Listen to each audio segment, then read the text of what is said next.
আসসালামু আলাইকুম সুপ্রিয় শিক্ষার্থী, নতুন একটি টিউটোরিয়ালে সবাইকে স্বাগতম। আমার এই ভিডিও যেখান থেকে দেখছো সবাইকে আন্তরিক শুভেচ্ছা এবং অভিনন্দন। এখানে দেখো ষান্মাসিক সমষ্টিক মূল্যায়ন 2024 নির্ধারিত শিখন অভিজ্ঞতা সংক্রান্ত নির্দেশনা।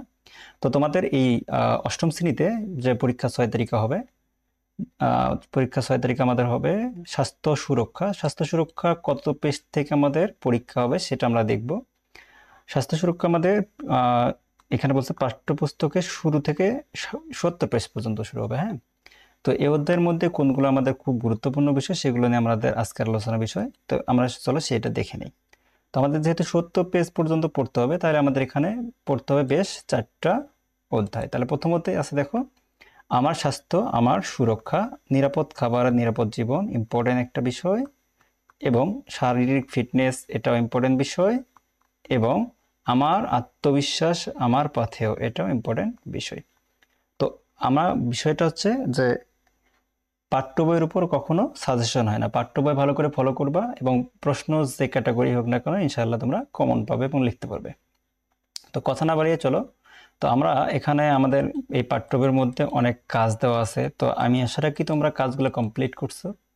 তো এখানে দেখো, আমরা যদি এখানে আসি স্বাস্থ্য চর্চা আমার পছন্দের ব্যক্তির কাজ, তো পছন্দের ব্যক্তির কাজ হবে এই কাজের প্রভাব। তো আমরা সাধারণত অনুকরণ, তো পছন্দ ব্যক্তি যা দেখবে তার কাজের প্রভাবে আমরা প্রভাবিত হই, সে বিষয়গুলো এখানে লিখতে হবে। হ্যাঁ, তো আমাদের প্রজেক্ট কেমন হতে পারে সেটা আমরা দেখব। তো আমার দৈনন্দিন সময়, তা দৈনন্দিন সময় কেমন হবে, তুমি সকালে কি করো, ভালো ছিলাম না খারাপ ছিলাম, কি কারণে ভালো ছিলাম না খারাপ ছিলাম সেগুলো লিখবা। দুপুরে কেমন ছিল, তারপর ওই সময় বিকালে কেমন ছিল এবং রাতে কেমন হবে এটা তোমরা জানো, ভালোভাবে লিখতে পারবা। তারপর সকালে পরের দিন কি হবে, দ্বিতীয় দিন, এভাবে চলতেই থাকবে, তাই না?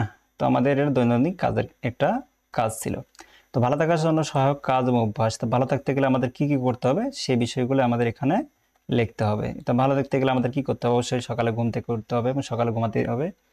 তারপরে আমাদের যে ধর্ম, তারপর প্রেয়ার করতে হবে, প্রার্থনা করতে হবে সৃষ্টিকর্তার কাছে, তাই না? তা ভালো থাকা যাবে, স্বাস্থ্য মন উভয় ভালো থাকবে।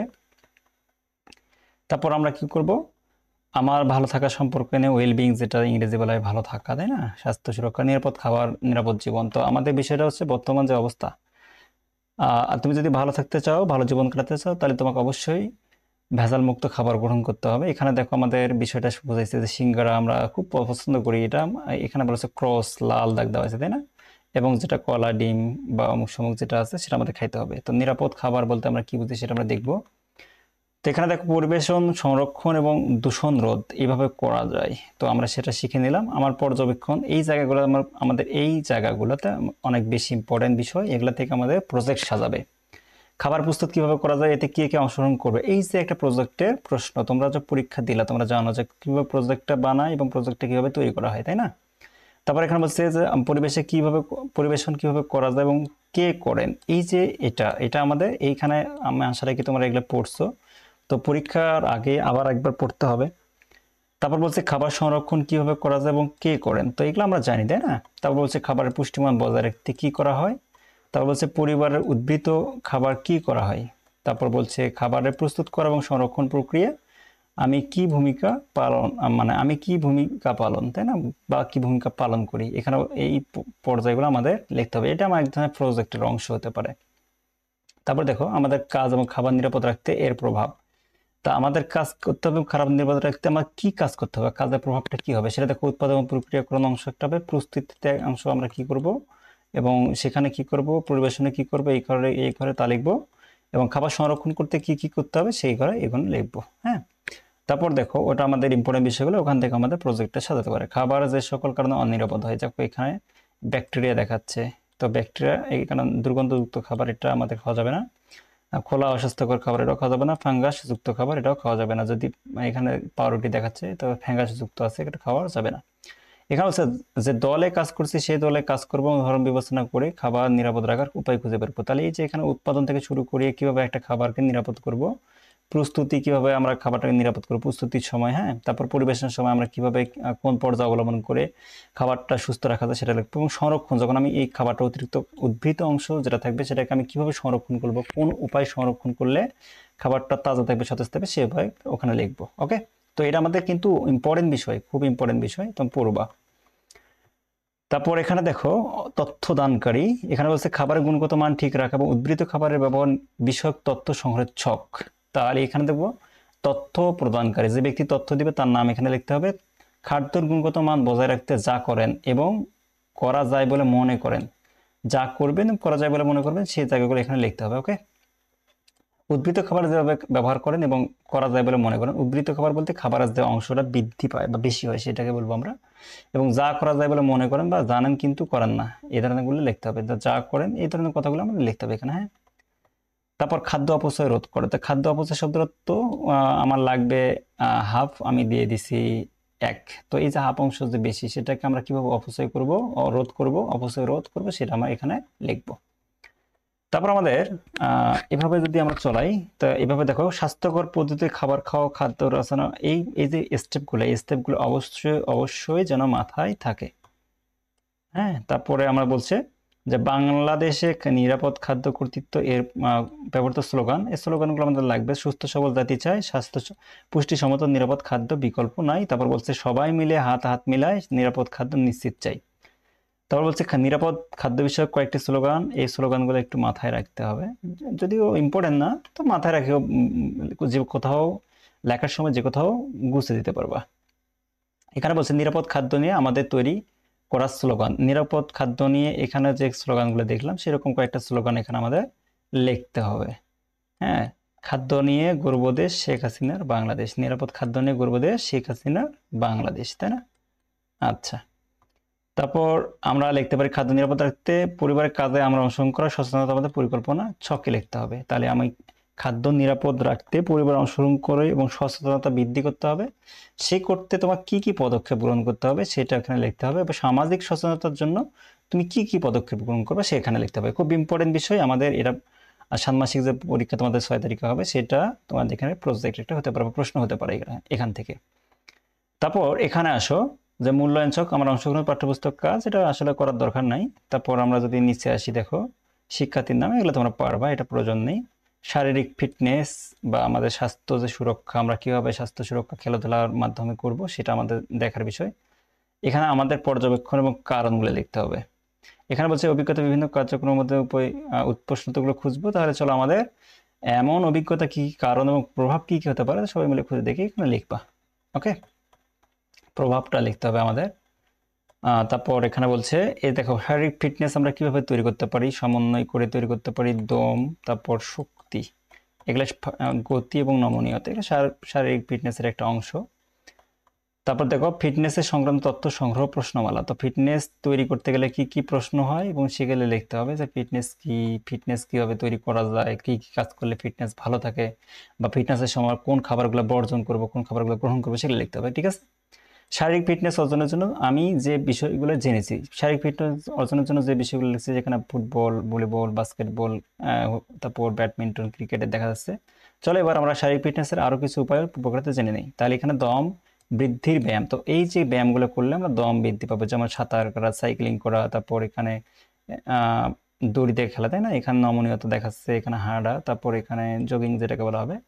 তো এই যে এই কাজগুলো করলে আমার কি কি উপকারিতা হয়, কোন অঙ্গের উপকারিতা হয় সেটা আমাদের দেখতে হবে। শক্তি ব্যায়াম করতে গেলে আমাদের দেখতে হবে এই যে এখানে ডাম্বেল, দেখো বিভিন্ন ধরনের ব্যায়াম আছে, হ্যাঁ, বিভিন্ন ধরনের ব্যায়াম, এখানে বুক ডাউন দেখা যাচ্ছে। তো এগুলো করলে আমাদের উপকারিতা কি সেটা এখানে লিখতে হবে, অবশ্যই এগুলো জানতে হবে, এগুলোকে দিয়ে পরীক্ষার প্রশ্ন হবে। দেখিও গতি যদি আমি বৃদ্ধি করতে চাই সেক্ষেত্রে আমার কি ধরনের ব্যায়াম করতে হবে, তাহলে এই যে এখানে দেখা যাচ্ছে যে ব্যায়ামগুলো আছে সেগুলো ব্যায়ামগুলো আমরা করলে গতিবৃদ্ধি পেয়ে যাবে। ওকে, তাহলে এই যে গতিবৃদ্ধি করলে এটা কি উপকারিতা সেটা আমরা এখানে লিপিবদ্ধ করব। তো আমরা জানি, আমার মনে হয় যে তোমরা সবাই এটা করছো। নমনীয়তা বৃদ্ধির জন্য আমরা এই ব্যায়ামগুলো করতে পারি, এখানে দেখো এভাবে এভাবে এভাবে এভাবে ব্যায়ামগুলো আমরা করতে পারি। তো এটা আমরা উপকারিতাও লিখবো, হ্যাঁ। তারপর কোঅর্ডিনেশন বা সমন্বয়, তো সেটা আমরা কিভাবে করব, এই যে সমন্বয় আমরা এভাবে করতে পারি। এটা সাধারণত আমরা যখন ক্রিকেট খেলতাম বা খেলি তখন এখানে আমরা কোঅর্ডিনেশন করতাম। তারপর উপকারিতা, এটা করলে কি উপকারিতা হয় সেটা এখানে লিখতে হবে। তারপর সাঁতার, সাঁতার সবচেয়ে বেশি একটা ব্যায়াম, যে ব্যায়ামে সবচেয়ে বেশি শক্তি প্রয়োজন হয়, তো এই ব্যায়ামে অনেক উপকারিতা আছে, সমস্ত অঙ্গ প্রচলন হয়। সাঁতার কাটলে আমাদের কি কি উপকারিতা হয় সেটা এখানে লিখতে হবে। তারপর মজার কিছু ব্যায়াম, তো এগুলো দেখবা, হিল ব্যায়াম, রিজ ব্যায়াম, এগুলো দেখবা। ওকে, তারপর আমরা পরবর্তী যে চতুর্থ অধ্যায় আছে সেগুলো আমরা যাব ভদ্রাসন, যোগাসন, তারপর ভদ্রাসন, বৃক্ষাসন। তো তোমরা এটা জানবা। পানিতে ডুবে গেলে যা করা দরকার, এটা খুব দরকারি একটা বিষয়। এই অংশটা দিয়ে আমাদের পরীক্ষা প্রশ্ন সাজাতে পারে, আশা রাখা যায়। যে প্রাথমিক চিকিৎসা আমরা কি করব, সাপে কাটলে আমরা কি করব, তাই না? এটা প্রজেক্ট আমরা দিতে পারে। তো এই প্রজেক্টটা তোমরা ভালো করে আলোচনা করবো। সাপে কাটলে যা করতে হবে, সাপে কাটলে কি কি করতে হয় প্রাথমিকভাবে, সেই বিষয়গুলো আমাদের জানতে হবে। তারপর কেউ পানিতে ডুবে গেলে এই যে স্টেপগুলো দিয়েছে, প্রথম আমরা কি করব, তারপর চিৎ করে শুয়ে, তারপর মুখ করে রাখবো, তারপর যদি শ্বাস নেওয়ার ইচ্ছা না থাকে তাহলে মুখে মুখ রাখবো। এভাবে আমরা আসলে কাজ করব। তো এখানে লিখতে হবে ওই বিষয়গুলো। তারপর সাপে কাটলে আমরা কখনোই আমরা আগে আমাদের রীতি ছিল যে কি করবো, দড়ি দিয়ে বাঁধবো। তো দড়ি দিয়ে বাঁধা যাবে না, ঠিক আছে? এবং অবশ্যই তাকে শরণাপন্ন হতে হবে হাসপাতালে, এবং তাকে কি করতে হবে, তাকে ইনজেক্ট করতে হবে। আমরা কখনো ওঝার কাছে বা কোনো ফকিরের কাছে যাব না, ওকে? তারপর দেখো শারীরিক ফিটনেস রাখার জন্য প্রতিদিন যা যা করব এটা আমরা করব, এটা এখানে লিখতে হবে। তারপর দেখো কাজের ক্ষেত্রে দলগত, এগুলো কাজের ক্ষেত্রে এগুলো প্রয়োজন নেই, তো এগুলো তোমরা জানো। তারপর আমার ভালো থাকার ক্লাব দরকার নেই। তো এই যে এখানে আমার এইটা প্রয়োজন আছে। দেখো এখানে বলছে শিক্ষক সহায়তা চূড়ান্ত করবো ক্লাবের জন্য গ্রাউন্ড রুলস, তো মানসিক দক্ষতা ক্লাবের প্রয়োজন। এটা আসলে প্রয়োজন হবে না, এখান থেকে আসার সম্ভাবনা নেই। তারপর আমরা যদি যাই পরবর্তী যে অধ্যায়, আমার আত্মবিশ্বাস আমার পাথেয়, এটা থেকে প্রশ্ন আসতে পারে। তো চলো আমরা দেখি কি ধরনের প্রশ্ন হতে হয়।